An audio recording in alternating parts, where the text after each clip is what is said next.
IT employees బేసిక్గా వాళ్ళ ఆలోచన ఏ విధంగా ఉంటుంది మేడం? అంటే మన సొంత ప్రాంతంలో ఉండాలి, అట్లా ఆ టైప్ ఆఫ్ ఏమైనా ఎక్కువ ఆలోచిస్తున్నారా? అది ఎవరైనా అంతేనండి. ఇప్పుడు ఐటీ లేదు, గవర్నమెంట్ ఎంప్లాయీస్ లేదు. ఇప్పుడు నాకు I hail from Kerala.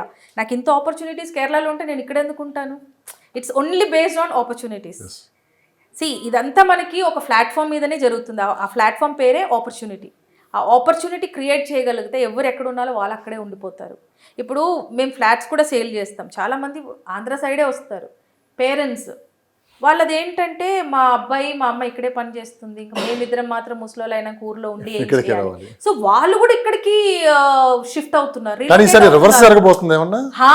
So ఇప్పుడు అక్కడ రిమోట్ క్రియేట్ చేసామనుకోండి, సో పిల్లలు అక్కడ ఉంటారు, పేరెంట్స్ అక్కడ ఉంటారు. సొంత ఇల్లు, సొంత ఇల్లు, సొంత పొలము. ఎస్. ఇప్పుడు హైదరాబాద్లో రెంట్స్ చూసారా మీరు? 2 BHKకి 30,000-35,000 ఉంది. ఏంటి మన నల్లగండ్ల లాంటి ఏరియాస్లో, సరౌండింగ్ గచ్చిపోలి. ఇవన్నీ ఎందుకు వచ్చిందంటే too many people are migrating. Affordability తగ్గిపోయింది. మర్సర్ సర్వే లాస్ట్ ఇయర్ హైదరాబాద్కి అఫోర్డబిలిటీ ఇచ్చింది, కానీ ఇంకో 2 years తర్వాత అఫోర్డబిలిటీ వాళ్ళు ఇవ్వలేరు, ఎందుకంటే రెంట్లు అలా పెరిగిపోతున్నాయి. అదే మనం ఇదే క్రియేట్ చేయగలిగామనుకో, అక్కడ ఎంతోమంది సొంత ఇల్లు తాళం వేసుకొని వచ్చి ఇక్కడ ఉంటున్నారు. ఇది మనం క్రియేట్ చేయాలండి. ఈ బ్యాలెన్సింగ్ లేకపోతే ఎట్లయితే సిటీ పెరిగిందో అట్లనే it will fall down. Distance కూడా కొంచెం తగ్గిస్తున్నారు. అంటే అమరావతి నుంచి హైదరాబాద్కి ఒక 60-70 kilometers. సో అది కూడా కంప్లీట్ అయిపోతుంది మేడం. అంటే హైదరాబాద్కి అమరావతికి కేవలం 2 hours-లోనే మనం రీచ్ అవ్వచ్చు. ఆల్రెడీ 6-lane రోడ్ మనకి చోటుపల్లి నుంచి స్టార్ట్ అయిపోయింది. పెద్దంబర్పేట నుంచి వర్క్ స్టార్ట్ అయ్యి ఇప్పటికి 2 years అయ్యింది. అది కాకపోతే కొంచెం లేట్, కొంచెంగా చేస్తున్నారు. ఇప్పుడు ఆ వర్క్ స్పీడప్ అయిపోతుంది. And if you ask me, if you go towards Ramoji నుంచి మీరు రోడ్ చూసుకుంటే చాలా బాగుంటుంది. అది 6-lane రోడ్, కాకపోతే డెవలప్ చేయలేదు, ఎందుకంటే previous government was not interested. ఇప్పుడు ఇక్కడ అమరావతి అనౌన్స్ అయ్యింది కాబట్టి one of the major connectivity అవుతుంది అది. ఆ రోడ్ని కొంచెం కూడా మోడిఫై చేసేసుకొని they are giving you a green field road. So అది మనకి బాగా ఉంటుంది. ఇంకోటి లుకిస్ట్కి మంచి మహర్దశ రాబోతుందా? అంటే విజయవాడ, ఒకప్పుడు విజయవాడ హైవే ఎక్కడైతే రియల్ ఎస్టేట్ స్టార్ట్ అయిందో, మళ్ళీ అంటే ఎక్కడైతే మొదలు పెట్టారో మళ్ళీ అక్కడి నుంచే అన్నట్లు మళ్ళీ అమరావతి అక్కడ నిర్మాణం జరగబోతుంది. మళ్ళీ విజయవాడ హైవేకి మంచి ఫ్యూచర్ అయితే వచ్చింది. రోడ్స్ అక్కడ విస్తరణ జరగటం కావచ్చు, అటు అమరావతి నుంచి ఒక 70 kilometers తగ్గించడం.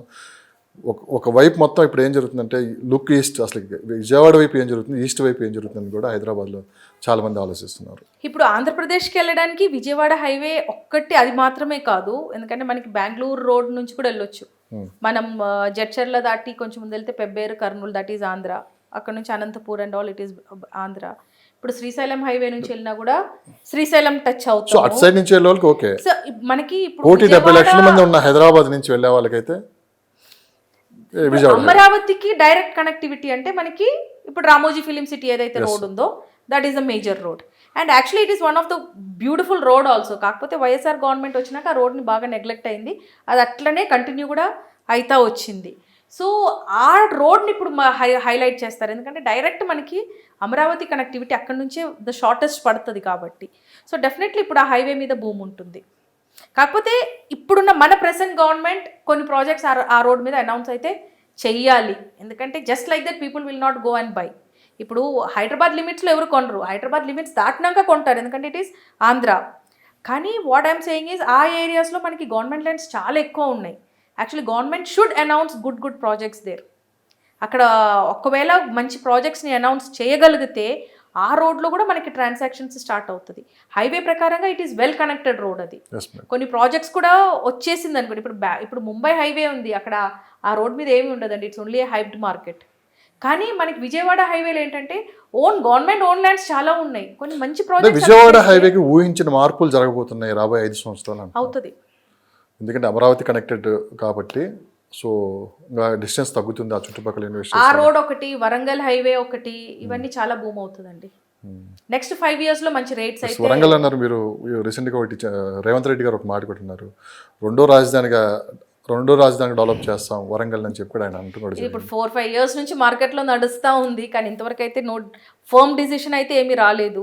వీఆర్ ఫోర్సీయింగ్ అది ఎలా ఉంటుందో, ఈ గవర్నమెంట్ ఏం చేస్తుందో తెలియదు కదా. ఇప్పుడు మొత్తం ఇన్వెస్టర్స్ కన్ఫ్యూజ్ వాతావరణంలో ఉన్నారు. అమరావతి హైదరాబాద్ ఏం జరుగుతుంది? ప్రజెంట్ ట్రెండ్స్ ఏం నడుస్తుంది? హైదరాబాద్ మార్కెట్ అయితే స్టాగ్నెంట్ అయిందండి.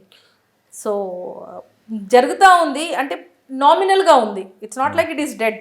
కొంతమంది డెడ్ అయిపోయింది అంటున్నారు. అంత అమరావతిని పరిస్థితికి అయితే రాలేదు, అమరావతిని హైదరాబాద్తో పోల్చొచ్చా? పోల్చలేవు. It's impossible. ఎందుకంటే అమరావతి హైదరాబాద్ లాంటి సిటీ అవ్వాలంటే it will take more than 100 years. ఎంత ప్లాన్డ్గా ఎంత ఇది చేసినా కూడా. ఇంకోటి అక్కడ అంత ల్యాండ్ బ్యాంకింగ్ లేదు. హైదరాబాద్ ఏంటంటే స్ట్రెచ్ అవుతూనే ఉంది. 4 sides వీ హ్యావ్ ప్రాపర్టీస్. అన్ని దిక్కుల్లో మనం స్ట్రెచ్ అయ్యే ఛాన్సెస్ ఉన్నాయి. అమరావతికి ఆ ఛాన్స్ లేదు. అంత అంత ల్యాండ్ బ్యాంకింగ్ కూడా లేదు ఆ సిటీకి. సో అంత అయితే మనం పోల్చుకోలేము. కాకపోతే హైదరాబాద్లో ప్రాబ్లం ఏంటంటే చాలా హైప్డ్ మార్కెట్ అయిపోయింది రియల్ ఎస్టేట్. ప్రైజెస్ చాలా హెవీ అయిపోయినాయి. ఈ హెవీ బర్డెన్ ఒక ఆర్డినరీ కామన్ మ్యాన్ భరించాలంటే ఇట్ ఈస్ నాట్ ఈజీ. అందుకు మార్కెట్ డౌన్ అయింది తప్ప అమరావతి ఎఫెక్ట్ మీద హైదరాబాద్ మొత్తం మార్కెట్ డౌన్ అయిపోయిందని నేను చెప్పను. అమరావతి ఉంటుంది 10 to 20% డెఫినెట్లీ ఉంటుంది. ఎందుకంటే ఆంధ్ర సైడ్ ఇన్వెస్టర్స్ ఇంకా వాళ్ళు అట్టే చూస్తారు. ఇప్పుడు మనకు హైదరాబాద్లో వైజాగ్ నుంచి వచ్చి చాలామంది ఇన్వెస్ట్ చేస్తున్నారు. Vizag is announced as capital now, finance capital అక్కడ. సో వాళ్ళు ఏమనుకుంటారు, అరే అక్కడే చూసుకుందాము. అలాంటివి కొంచెం పర్సంటేజ్ ఉంటుందేమో, కానీ 100% మార్కెట్ అమరావతి వల్ల పడిపోయిందని అయితే నేను చెప్పను. మార్కెట్ ఎందుకు స్టాగ్నెంట్ అయిందంటే ఎక్సెస్ ఇన్వెంటరీ అయిపోయింది. And this is a cycle. ఇప్పుడు మనకి షేర్ మార్కెట్లో ఎలాగైతే ఒక సైకిల్ ఉంటుందో, రియల్ ఎస్టేట్లో కూడా వీ హ్యావ్ దట్ సైకిల్. ఏదైనా డ్రాస్టిక్గా పెరిగి ఒక లెవెల్ వచ్చినాక ఆగిపోతుంది. ఆ ఆగిపోవటం కూడా 2-3 years వరకు ఆగుతుంది. అది that is the phenomena. So అదే జరుగుతుంది ఇప్పుడు హైదరాబాద్లో. ఇప్పుడు బెంగళూరు ఏమైంది, ఇప్పుడు same Hyderabad is going to happen. Next 3 to 4 yearsలో మనకి మార్కెట్ ఇలానే ఉంటుంది, డల్గా ఉంటుంది, హెవీ ట్రాన్సాక్షన్స్ అవ్వవు. అందులో ఇప్పుడు మళ్ళీ August 1st నుంచి మార్కెట్ వాల్యూ పెంచేశారు. మరి ఇప్పుడు ఇన్వెస్ట్ చేసే వాళ్ళ పరిస్థితి, ఇప్పుడు ఇన్వెస్ట్ చేసిన వాళ్ళ పరిస్థితి ఏంటంటే, కొత్తగా ఇన్వెస్ట్ చేసే వాళ్ళు హోల్డింగ్ కెపాసిటీ ఉంటేనే ఇన్వెస్ట్ చేస్తున్నారు.